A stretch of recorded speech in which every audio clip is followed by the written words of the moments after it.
O nosso repórter, o Ricardo Vilches, ele continua acompanhando os desdobramentos da explosão que deixou 9 mortos e 7 feridos lá na cidade de Quatro Barras. Uma tragédia, é notícia nacional. Vocês imaginem que o Instituto Médico Legal vai ter um trabalho bastante grande na identificação dos corpos. Ô Vilches, o que temos mais de novidade neste segundo dia do acidente? Uma informação importante confirmada pela Polícia Científica aqui de Curitiba. Ontem nós noticiávamos aqui, no dia da explosão, de que o Corpo de Bombeiros praticamente ficou o dia inteiro lá dentro da empresa, analisando o local da explosão, naquele buraco enorme que acabou se formando a partir dessa explosão. O Corpo de Bombeiros passou o dia de ontem e também parte do dia de hoje trabalhando na busca por vestígios. Que tipo de vestígios? Tudo aquilo que pudesse ajudar a Polícia Científica a fazer a identificação dessas 9 pessoas que acabaram ontem mesmo confirmadas como mortas pela Secretaria de Segurança Pública do Estado. Pois bem, hoje, no começo da tarde, veio a informação. Ontem, um dos bombeiros acabou encontrando uma luva de trabalho. E dentro dessa luva, esse oficial do Corpo de Bombeiros acabou encontrando também aquilo que poderia ser um pedaço, parte de um dedo. A informação que chegou para nós, Paulo, dava conta de que uma falange, esse pedaço, a ponta de um dedo, poderia ter sido encontrada dentro dessa luva. Essa suspeita acabou sendo levada para a Polícia Científica, que hoje mesmo acabou fazendo esse trabalho de papiloscopia, a análise dessas digitais que tem na ponta do dedo para tentar confrontar com aquele cadastro que o governo do estado do Paraná tem para todas aquelas pessoas nascidas e registradas no estado do Paraná, que está sempre impresso ali naquele nosso RG ou na carteira de habilitação. Então, hoje à tarde todo esse trabalho foi feito, desde ali a identificação dessas digitais e o comparativo com esse cadastro estadual que tem o banco de dados aqui do estado do Paraná. E aí veio a confirmação passada aqui para o Cidade Alerta, agora há pouco pela Polícia Científica, que sim, está confirmada. A primeira pessoa, a primeira vítima foi confirmada através desse detalhe encontrado dentro de uma luva. Quem é essa pessoa? Homem ou mulher? Porque afinal de contas são 9 vítimas, 6 homens e 3 mulheres. Isso a Polícia Científica não confirmou para o Cidade Alerta. E por quê? Porque neste momento a prioridade não é dar entrevista ou dar satisfações aqui para o Cidade Alerta, mas sim, primeiro, fazer o contato com os familiares dessa pessoa e explicar para essa pessoa como se dá o trabalho da Polícia Científica, da Polícia Civil e de Corpo de Bombeiros nesse momento. Porque nós estamos falando, né, Paulo, nós não estamos falando de um corpo que normalmente a gente noticia aqui no Cidade Alerta. Nós estamos falando de fragmentos de corpos. Porque essa explosão foi tão grande, tão forte, porque pouca coisa restou dessas pessoas. Tanto é verdade que eu conversava mais cedo com um bombeiro que trabalhou nessa busca, ele estava falando, o que é esse fragmento que tantos vocês, autoridades da segurança pública, falam para nós da imprensa sobre essas buscas que estão acontecendo aqui dentro da empresa? E ele estava falando, o fragmento mais informativo para a Polícia Científica no momento são pedaços de ossos, porque os ossos sim, ainda que fragmentados, quebrados, eles conseguem ficar em pedaços e que podem ajudar, através de exame de DNA, a ajudar a Polícia Científica a fazer a identificação dessas pessoas.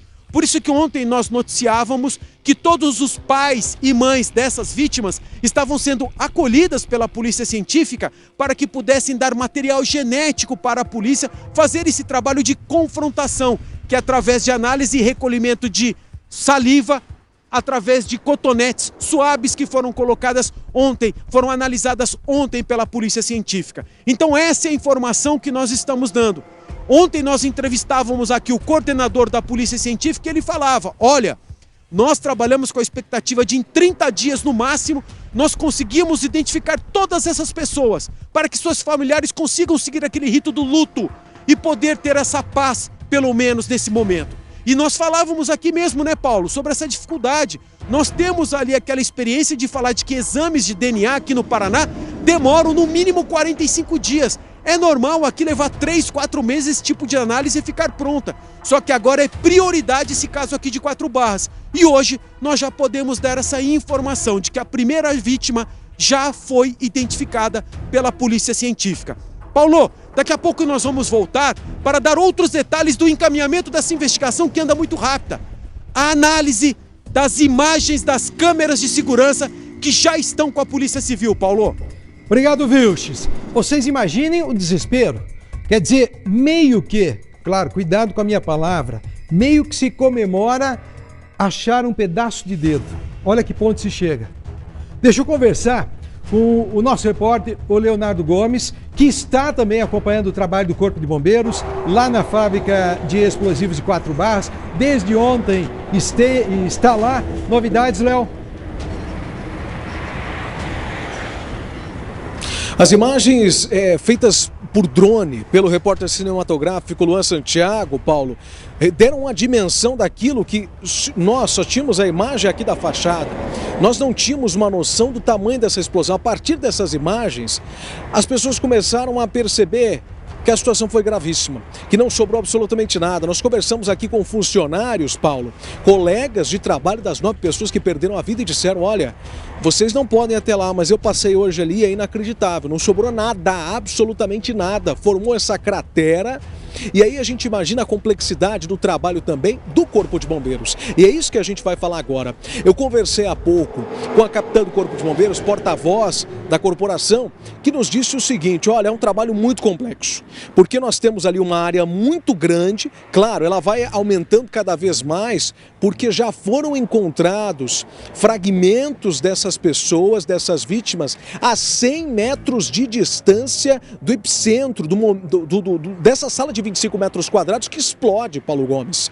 E aí, se é encontrado a 100 metros, pode estar a 150, 200, 300 metros. A vegetação que está em volta, como a gente vê nessas imagens aéreas de drone, mostra que tem muita vegetação, muitas árvores no entorno e todo esse material genético material humano pode estar na vegetação. Por isso que é feito esse trabalho ali, mas não só isso. Porque a capitã vai explicar para a gente que com o uso de ferramentas específicas é feito um trabalho intenso também no local onde houve efetivamente a explosão. E se é que a gente pode chamar de boa notícia nesse tipo de cobertura, né, Paulo Gomes? Como você disse, né, acaba a polícia, a investigação, ela fica um pouco mais aliviada quando encontra um dedo, mas aqui a gente está falando quando o Corpo de Bombeiros fica mais aliviado ao encontrar mais restos mortais, sabendo que vai poder identificar uma pessoa e poder chegar para a família e dizer, olha, tá aqui, encontramos e agora você pode ter uma despedida digna para o seu parente. Veja o que a capitã contou para a gente. Hoje nós ampliamos as buscas, então a gente aumentou a área, toda a parte de mata ao redor, próximos ali a estradas, nós fizemos uma abrangência maior dessa mata. Encontramos alguns vestígios a centenas de metros de distância do local, que realmente foram arremessados, a explosão foi muito intensa, então a massa de ar de deslocamento foi muito grande, então a gente conseguiu encontrar também materiais, vestígios desse entorno. Mas agora a gente percebeu também que nesse local que aconteceu a explosão, então o marco zero ali, o local onde aconteceu, em que as pessoas estavam, é o local onde a gente está encontrando os materiais mais íntegros para análise da científica. Um cenário de guerra encontrado pelo Corpo de Bombeiros, pela Polícia Científica, que trabalham de braços dados, de mãos dadas, para poder identificar o mais rápido possível. E como Ricardo Vilches trouxe em primeira mão para você, que está acompanhando Cidade Alerta, primeira vítima é efetivamente identificada, né? E a polícia vai poder dar essa informação também para a família. Mas aí a gente tem uma outra informação importante que pode responder a dúvida de familiares, amigos, colegas de trabalho que estão assistindo o Cidade Alerta agora. Até quando vai esse trabalho do Corpo de Bombeiros aqui? Como eu disse, já encerrou. Quando começa a anoitecer, por conta da visibilidade, claro, termina e volta amanhã seguinte. Não tem previsão para acabar esse trabalho do Corpo de Bombeiros e da Polícia Científica aqui, Paulo Gomes. Vai seguir ao longo dos próximos dias, não há previsão para o encerramento, uma vez que o tamanho dessa tragédia, o tamanho dessa explosão supera qualquer tipo de estimativa, tanto que o tamanho da área só vai aumentando. A gente vai trazer atualizações ainda ao longo do programa. Paulo. A tragédia. Histórias, rostos, uma história que em 6 segundos, dilacerou 6 pessoas, aliás, dilacerou 9 pessoas, 6 homens, 3 mulheres e 9 famílias. Nós vamos com quem, produção? Deixa eu ir com o Vilches.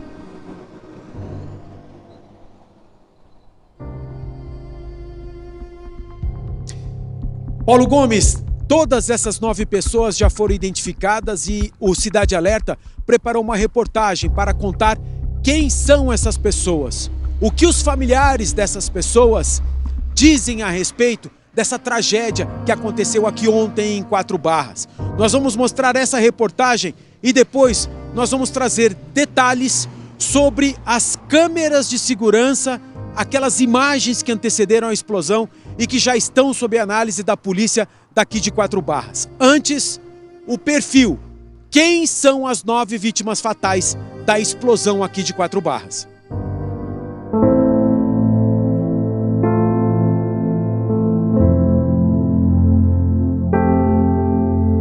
Essas são as histórias por trás do número. 9 mortes confirmadas no acidente da fábrica de explosivos. O Márcio tinha 39 anos. Pai, marido, também era pastor. Reconhecido pela humildade, pelo amor à família. Ele começou a trabalhar na fábrica em janeiro deste ano. Aceitou o emprego de alto risco porque tinha um motivo: a filha de 6 aninhos. Trabalhando na fábrica, o Márcio conseguia um bom plano de saúde e tempo para levar a pequena nas terapias. Ela tinha autismo nível 3. O sonho de Márcio era ver a pequena falar. Nessa mensagem, ele até se diverte com o avanço. Escreve: "Tá querendo soltar umas palavras, a bencinha. Aprendeu a falar até pizza." A Franciele também tinha sonhos. Comprar uma casa com um quintal grande, com espaço para a filha de 5 anos. Roberto dos Santos Kunen foi homenageado pelas redes sociais. Familiares lembraram o quanto ele era divertido e brincalhão com as crianças.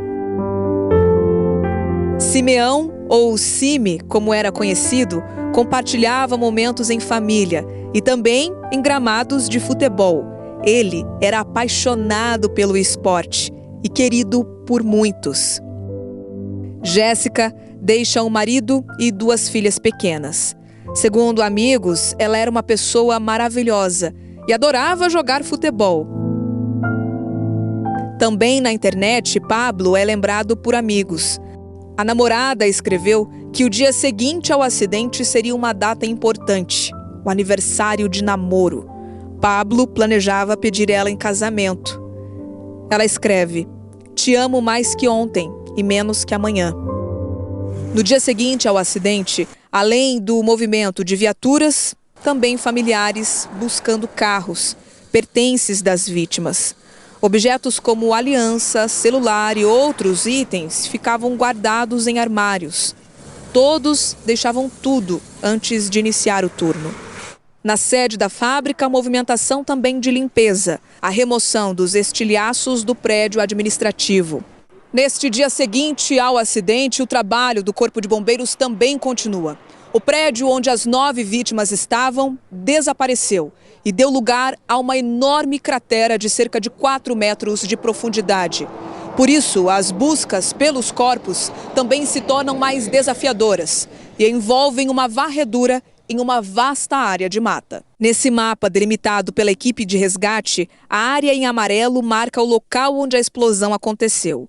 O perímetro traçado em vermelho representa o espaço que já foi vistoriado pelo Corpo de Bombeiros. Ontem nós fizemos essas buscas procurando esses vestígios, encontramos alguns ali na mata e agora a gente está fazendo um peneiramento com algumas grelhas e também utilizando enxada, rastelo para tentar envolver ali, fazer uma movimentação dessa terra que foi jogada para fora daquela cratera, para tentar encontrar também mais vestígios, podendo ser dos próprias vítimas ou também de algum material que possa ali auxiliar a científica nesse momento que eles vão estar fazendo a investigação dessa situação que aconteceu aqui.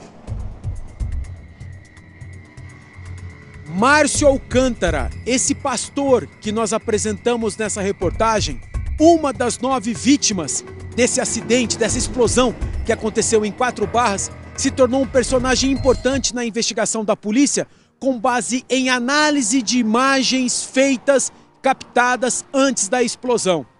A Polícia Civil já tem em mãos imagens de 3 câmeras de segurança diferentes. Uma delas, a imagem que estava dentro da sala que acabou explodindo com essas 9 pessoas. E um detalhe importante que a polícia já confirmou: tudo aquilo que aconteceu antes da explosão, a câmera de segurança captou e um computador da própria empresa acabou captando e armazenando.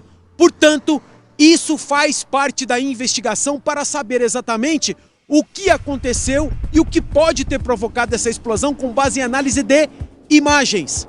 Por isso que esse pastor se tornou um personagem importante nessa investigação. Por quê? Porque minutos antes dessa explosão, já verificada pela polícia e confirmada que ela aconteceu às 5h56 da manhã de ontem, esse pastor entrou no local de trabalho dele e chamou todos os colegas que ali trabalhavam. E por 1 minuto, todos eles deram as mãos e esse pastor puxou uma oração com todas essas pessoas. Depois desse momento de oração, eles soltaram as mãos e instantes depois, menos de 1 minuto, Paulo, aconteceu a explosão.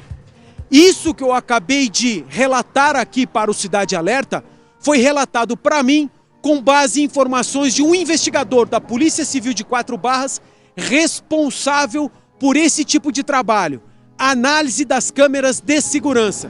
São 3 câmeras de segurança e cada câmera de segurança tem aproximadamente 4 horas de gravação que estão sendo analisadas. Portanto, são aproximadamente de 12 a 15 horas de gravações que estão sendo analisadas e que são consideradas fundamentais para a polícia chegar a uma determinação, pelo menos ajudar na investigação do que pode ter acontecido, provocado essa explosão, Paulo.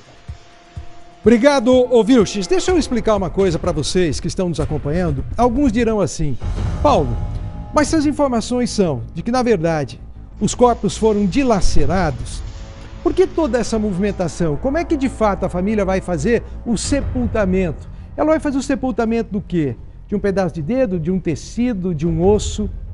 Gente, além dessa questão de importância vital, que é a sentimental, existe uma questão legal. Por quê? Porque aí não se pode emitir uma certidão de óbito.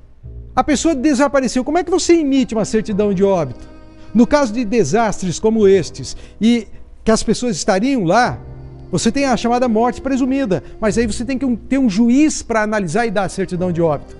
Por isso a importância de que existam esses exames de DNA, porque identificado alguma parte do corpo, automaticamente você vai ter a possibilidade de uma certidão de óbito. E qual é a importância da certidão de óbito? Parece óbvio, mas gente, imaginem aqueles que tinham filhos. Você não tem o pagamento de uma pensão pelo INSS sem uma certidão de óbito. Primeiro a certidão de óbito, depois você entra com o processo e a habilitação dos herdeiros. Da mesma forma, os bens dessas pessoas, eventual seguro. Então, eu sei, é triste, alguns dirão, mas poxa, ele está preocupado com a questão legal no momento de tanta dor?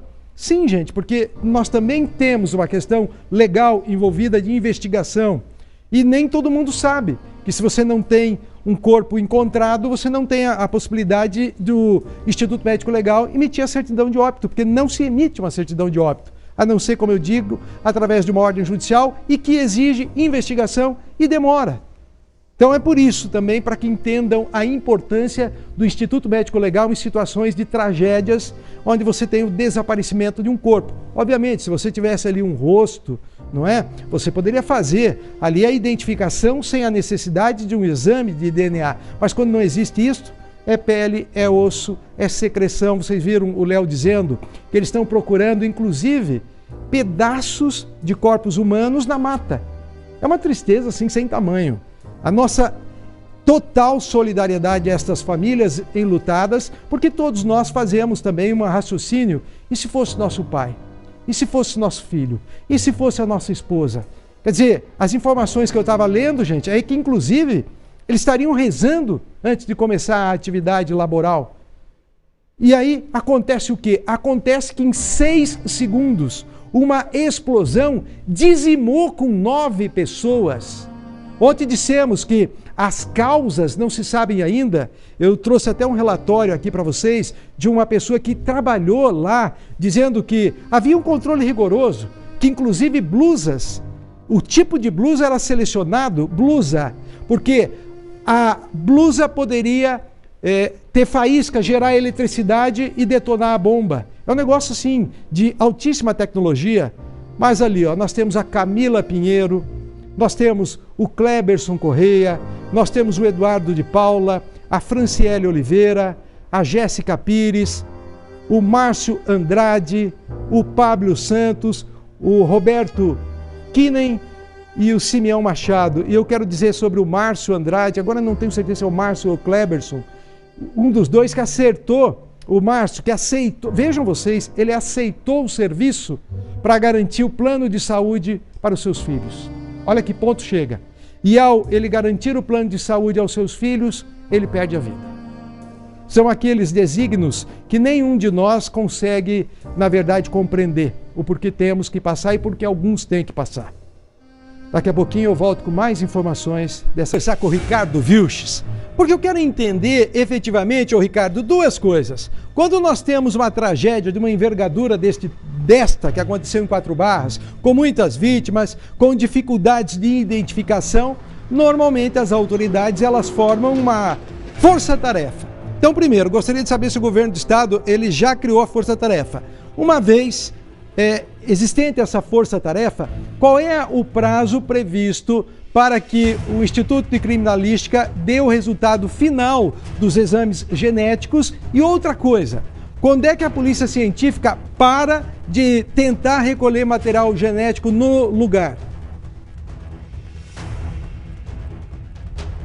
Bom, o prazo legal e a previsão dada ontem pela Polícia Científica é fazer a identificação dos corpos em até 30 dias. Porém, a previsão do Corpo de Bombeiros e da Polícia Científica de finalizar os trabalhos dentro aqui da Enex é para sexta-feira. Sexta-feira é o prazo inicial que eles deram para encerrar aquele trabalho de buscas por vestígios e fragmentos de corpos dessas 9 pessoas, das vítimas fatais dessa explosão acontecida ontem. Esse é o prazo.